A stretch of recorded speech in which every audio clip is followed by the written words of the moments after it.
Tak ahoj kolektive, já jsem Lena, jsem tady dneska poprvé, jsem trochu rozevlátá, protože děcka mají dobré prosecco. Já nebudu mít tolik vtipů jako Zdeněk přede mnou a můj styl prezentace je poněkud akademický, nemám žádné obrázky, takže se můžete koukat na mě. A budu mluvit o tom, jak Technical Writer může pomoct při návrhu uživatelského rozhraní, k příkladu frontendu. Tak nejprve něco trochu o mně. Pracuji jako Technical Writer, neboli technický dokumentarista. Kdo z vás nevěděl, že taková profese existuje? Přihlaste se. Tak jsem na správném místě. Mám více než 17 let zkušeností s touto rolí a pořád mě to nesmírně baví. Pracovala jsem v CZ-niku, upliftingu, nyní jsem na volné noze a můj hlavní klient je Red Hat. Specializuju se na dokumentaci jako kód a na informační architekturu. Dělám dokumentaci pro koncové uživatele, systémové administrátory i vývojáře, takže bych se mohla označit jako full stack dokumentarista. Tak a dneska si budeme povídat o tom, proč vůbec dokumentace potřebuje front-end dokumentaci, za jakých okolností. A když je to dost dobré, potřebuje to vůbec dokumentaci. Dokumentace často v procesu vývoje přichází pozdě. Záleží na tom, jaký máte vývojový proces. Ale dokumentace má vypovídající hodnotu o UX designu. A jaká to je vypovídající hodnota?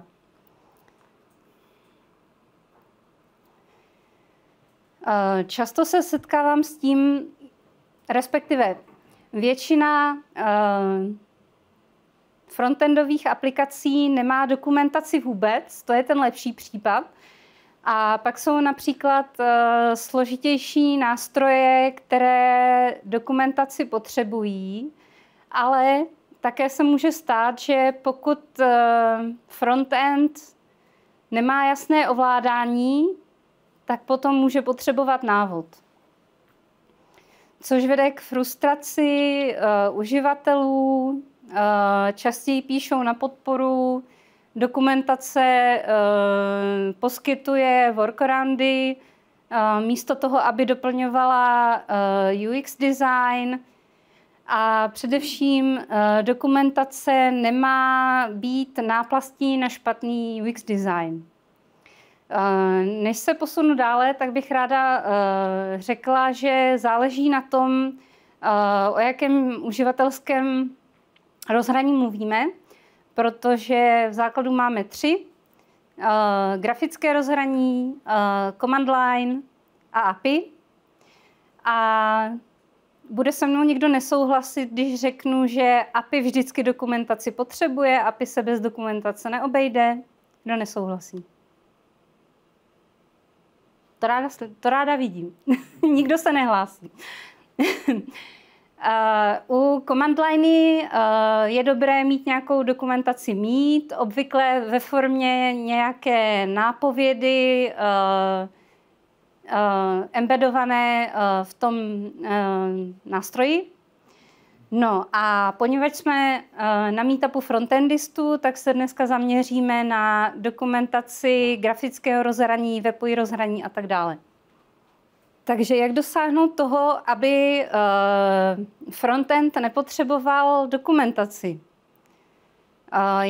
Je to o UX návrhu, je to o tom, abyste používali známé návrhové vzory, známé obecně používané prvky v tom UI, aby to UI bylo konzistentní, aby terminologie byla konzistentní.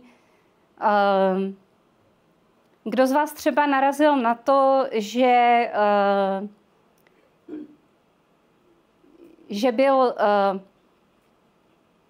byl odkaz například na Workspace, ale vedlo to na stránku Projects. že tam byla nekonzistentní terminologie. Vidíte? Jo? Takhle je terminologie důležitá. Potom mikropis, což jsou vlastně drobné popisky v rozhraní. To je také důležité, vlastně dát uživateli kontext a zpětnou vazbu. Samozřejmě nějaké chybové hlášení, nějaké bublinky, aby uživatel věděl, co se vlastně po jeho akci děje. A v tomto vám může technický dokumentarista pomoct jako spolutvůrce uživatelského návrhu UX. Takže pokud máte možnost zapojit technického dokumentaristu už při návrhu, rozhodně to udělejte, zapojte ho už při plánování vývoje. Dokumentarista vám může pomoct, nebo technical writer, abych to nazvala přesněji, vám může pomoct informační architekturou. Informační architektura je vlastně to, že rozhodujete, kam nejlépe umístit informaci, aby uživatel našel v ten správný čas, abyste správně komunikovali informace, které uživatel potřebuje.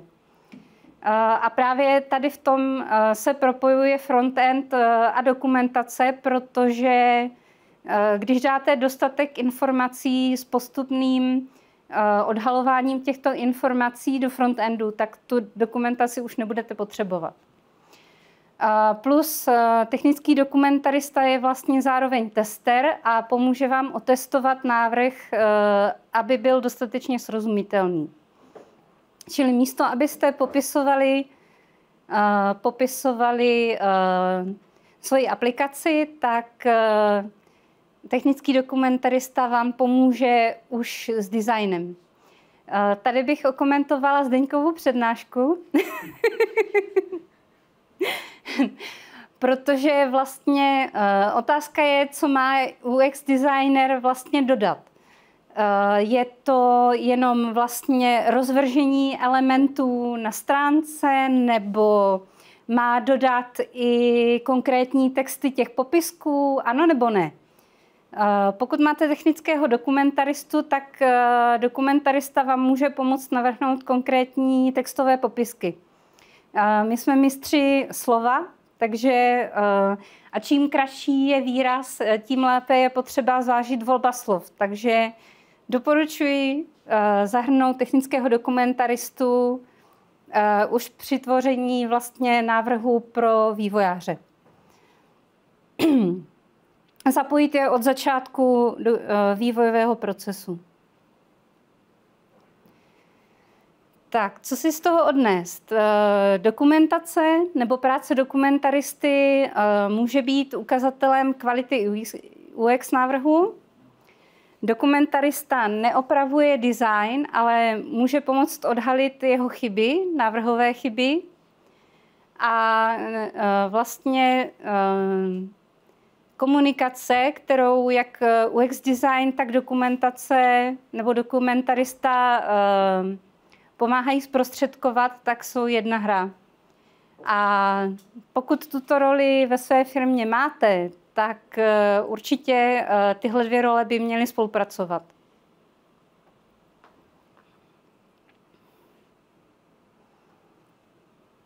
Tak a nyní, pokud chcete uživatelské rozhraní bez dokumentace nebo potřebujete dokumentaci, tak víte, kde mě najdete. To je všechno. Máte nějaké dotazy? Ty jsi říkala, nebo se zprezentovala jako někdo, kdo může psát texty na to rozhraní. Nebyla jsi někdy v konfliktu s nějakým marketingovým copywriterem, který tam chtěl dát něco, co má šťávu, jako co má koule a víš, jakože texty na webu jsou hodně věc, kterou prostě řeší ředitelé těch firm, nebo se bavíme teď o nějakých rozhraních interních, které nevidí zákazníci. V konfliktu jsem nebyla, ale většinou marketing nemluví do toho, jak se navrhuje frontend, respektive jako frontendová aplikace.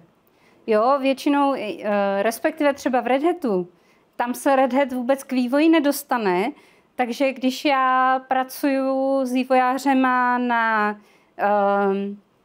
vývoji frontendového rozhraní, tam se marketing nedostane a já vlastně třeba dělám review textů, který půjdou do té aplikace.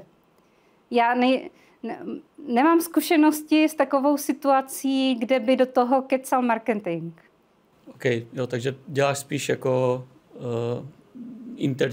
interní aplikace. Ne, to nejsou interní aplikace. Že jsou e-shopy, kde ti přijde nebo chybová hláška, která je prostě úplně ulítlá a jsou tam prostě slangové výrazy a takhle. A to si jako nemůžu představit, že píše někdo jako ty, tak jenom přemýšlím, jestli ty to napíšeš hezky a pak to přidají nějakému markeťákovi a ten tam prostě vymyslí úplně šílenosti jako texty pro toho uživatele. Takže nebyla s nikdy v konfliktu. Jo? Já nemám zkušenosti s tím, že bych pracovala v tak malé firmě, protože většinou startupy dokumentaci neřeší jakoby já nevím, kdo navrhuje ty texty ve startupech, ale já pracuji vlastně ve větších firmách, kde mají specialisty, jako třeba dokumentaristy.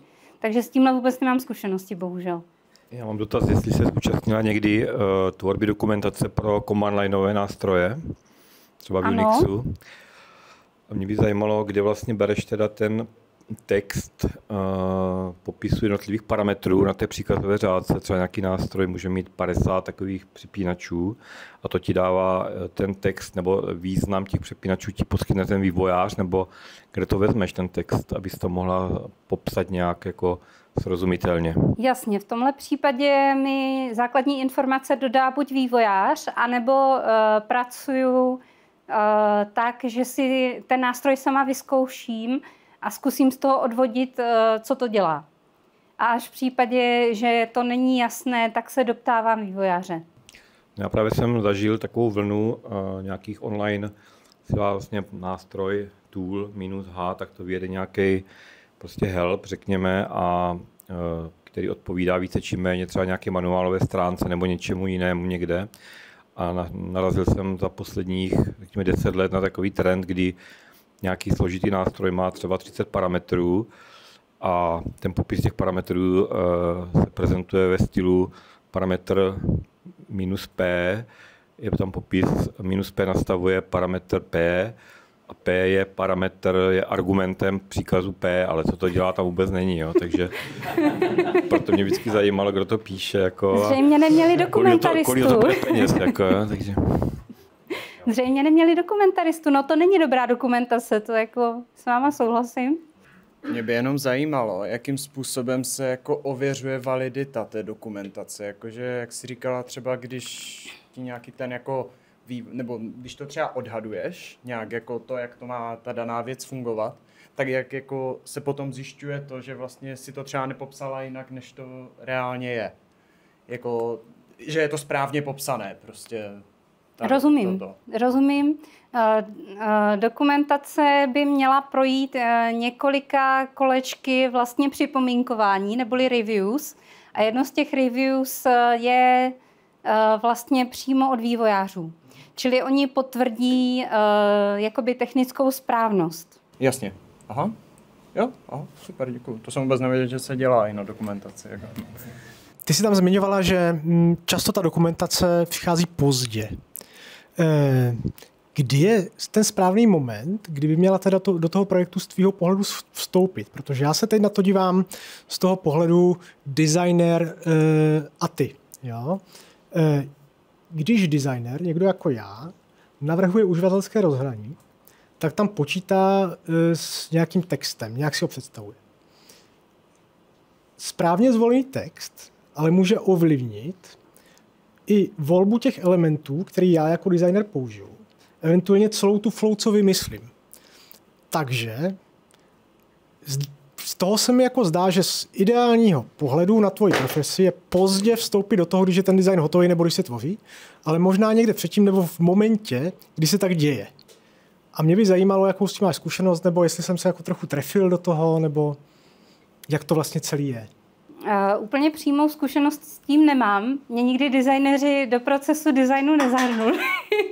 Tak to si nedělá se mnou. No. Ale zahrnují mě už při plánování funkcionality. A určitě je dobrý si to mít třeba technického dokumentaristu jako reviewera tvýho designu, si myslím. Jako jednoho z reviewerů. Ty jsi říkala, že když v lepším případě některé ty UI žádnou dokumentaci nemají, takže se dá říct, že když má UI dokumentaci, jde o špatné UI, po případě jaká je zdravá míra dokumentace pro UI. Když člověku má vyskočit ta červený světýlko, že už potřebuje hrozně moc dokumentace, něco je špatně. Ta situace většinou nebývá, že by jako bylo hrozně moc dokumentace, něco je špatně, ale já třeba používám hodně frontendových rozhraní, které dokumentaci vůbec nemají, protože jsou hodně intuitivní. Ale to jsou jako relativně jednoduchý rozhraní. Většinou budete potřebovat dokumentaci, když je to složitější nástroj a ty workflows v tom nástroji jsou složitější, ale bohužel já obecně to nedokážu říct. To záleží na konkrétním nástroji. Úplně obecně vám to takhle neřeknu.